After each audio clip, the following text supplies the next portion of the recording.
Hello friends, I am Sai Pavan Kumar. Today we are going to discuss provisions of section 148 for cost auditor. I just divided myself the chart. You are seeing it. I just divided the classification of companies and maintenance of cost records, the cost auditor, and here you can see the cost audit. Yes, here. And you will get clarification regarding these all issues after completing this chart. Before going with it, I just want you to join my group in Facebook that was Simple It the syllabus and classification of companies with examples. So before going with maintenance of cost records or cost audit or cost auditor, first we have to do what classification of companies into two categories. They are regulated sector and non-regulated sector. Regulated sector, telecom sector, regulated by TRAI, and electricity sector regulated by Electricity Act, and petroleum products by they also have some act. Regulated means what? They are regulated by some sector, some regulatory body or by an act. And drugs and pharmacy and non-regulated sector, these are only some examples. I didn't mention all the examples. Of course there are a lot of regulated sector and non-regulated sector, so I'm not mentioning that all. I just mentioned some names only. Non-regulated sector: ties and tubes, steels and cement. And let us go with the cost records maintenance. The cost records should be maintained in CRA1 form. What is CRA1 form? Just Google it, you will get the answer. And cost records maintenance is applicable to all companies, both regulated and non-regulated sectors, provided their turnover of production of goods or providing services total whose turnover should exceed 35 crore. So the total turnover if exceeds 35 crore, they are liable to maintenance of cost records in CRA1 form.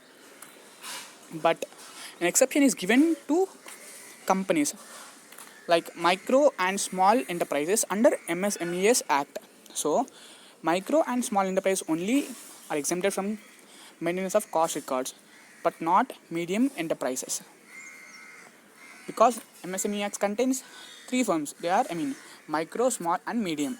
Here we only said that micro and small enterprises are excluded. That means medium enterprises are not excluded from maintenance of cost records. Then next come with cost audit. What we have to do first? We have first classified companies with examples and cost records maintenance, to whom cost records are applicable. And what we have to do after maintenance of cost records?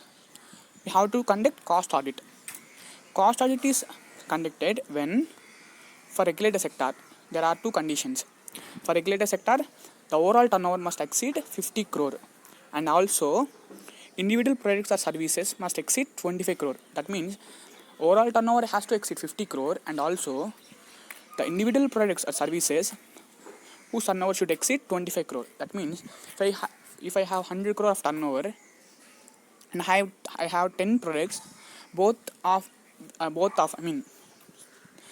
10 products, each turnover is 10 crore. So do I need to get cost audit? No, I don't require cost audit, because the condition is not satisfied. The first condition is satisfied, but the second condition, that was individual products or services must exceed 25 crore, is not satisfied. And for non-regulated sector conditions, for non-regulated sector, overall turnover must exceed 100 crore and individual product or services must exceed 35 crore. So the same thing as I said in regulated sector, that was it has to be also satisfied two conditions. What are the two conditions? Overall turnover should exceed 100 crore and individual products or services must exceed 35 crore. And an exception is given to this also. As the exception given to cost records maintenance, an exception is given to cost audit also. The exception is given to three companies. What are they? Companies whose export turnover is more than 75% of total turnover. So companies exporting more than 75% of their total turnover, they are excluded from maintenance of cost records. Cost audit, not cost records. And companies operating in special economic zone and companies engaged in generation of power for captive consumption, not for domestic consumption. Captive consumption means what? For industrial purpose, providing electricity for industrial purpose. And first we have Okay, first we just classified companies, and then we just seen whether cost record maintenance is applicable or not. Then we have seen cost audit is applicable or not. If cost audit is applicable, what should I do? I have to appoint cost auditor. So cost auditor and his appointment. The board can appoint cost auditor within 180 days. So the board has to appoint within 180 days from commencement of financial year, taking recommendations of audit committee. So the audit committee's recommendation is must. The same thing is said in earlier also, that was company auditor. And in case of casual vacancy by any reason, so in case of casual vacancy by any reason, there are generally, in case of company auditor, they just divided into two things, that was resignation and other reasons. Generally, what are the reasons for casual vacancy? It was not defined anywhere, but they said that a casual vacancy will arise by resignation, death, and dissolution. So, in case of casual vacancy by any reason, must be filled by board of directors within 30 days, and company shall file to CG the appointment within 30 days. That appointment means what? Both the general appointment and also the casual vacancy appointment also must be communicated with the CG within 30 days.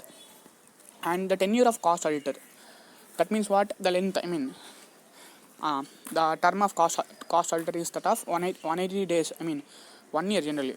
The appointment must be within 180 days from the beginning of financial year. Then the expiry of term will be 180 days from expiry of financial year. So beginning to expiry, it can be I cannot say that it is 1 year, but it can be less than 180 days. It can be less than 1 year, and it can be more than 1 year. Cannot say. And cost audit, cost audit, after conducting cost audit, what the cost auditor need to give? Cost audit report. So when he should give report? Within 180 days from ending of financial year. So financial end, within 180 days means what? 6 months. So if 31st March, then plus add 6 months. So 30th September, within 30th September, had to give cost audit report. And company shall submit the report to whom? CG. In how many days? 30 days. And cost auditor has also the duty of reporting fraud as that of company auditor. And finally, we come with the removal of cost auditor. In case of company auditor, what the procedure for removal of auditor? In case of company auditor, there should be a approval from central government and should pass SR in general meeting besides board resolution. But here just need board resolution. Board resolution is enough. So cost audit can be removed by board even before expiry of term by board resolution. That's it. I will do more this works if you subscribe to my channel and like the video and do a comment if you like.